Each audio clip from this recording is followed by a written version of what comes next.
Once you've put on your headset and you're at your homepage, you will see a panel along the bottom.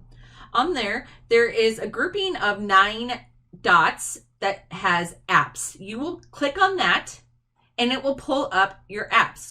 You will now see the Skill Mill App Lab there.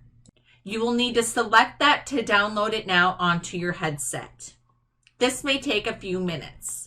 Once you have installed the app and launched it, you will use your login credentials to sign in.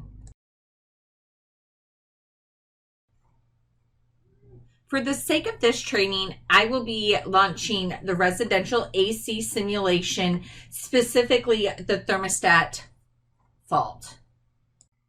The first thing to know about using a simulation is you will be using what is called a wrist widget.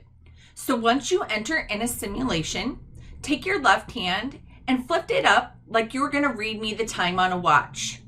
And you will see your instructions in tool panel will show up at this time. You will notice that there are locks on each piece of this tool that allows you to lock whether it be the procedure guide or the toolbox in place. So you don't have to continuously flip your wrist up to see that procedure guide or toolbox. You will then proceed to follow along to the procedure guide. And in this specific example, we are in training mode. So it will take you where you need to be, put the tool you need in your hand, and highlight exactly what you will be completing. But do note, once you get into your challenge and assessment mode, those things will slowly be removed.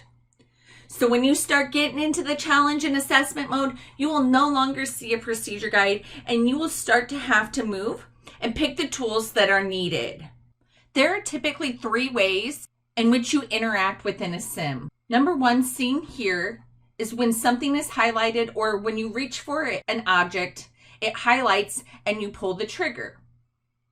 The second, as seen here with the multimeter, is when you use your left hand to grab the probe, engaging the trigger to hold and drag the probe to where you are wanting to place it.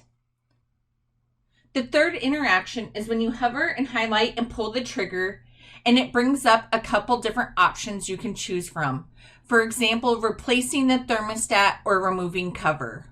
We hope you find this tutorial useful, but please let us know if you run into any issues or need any support. Happy training!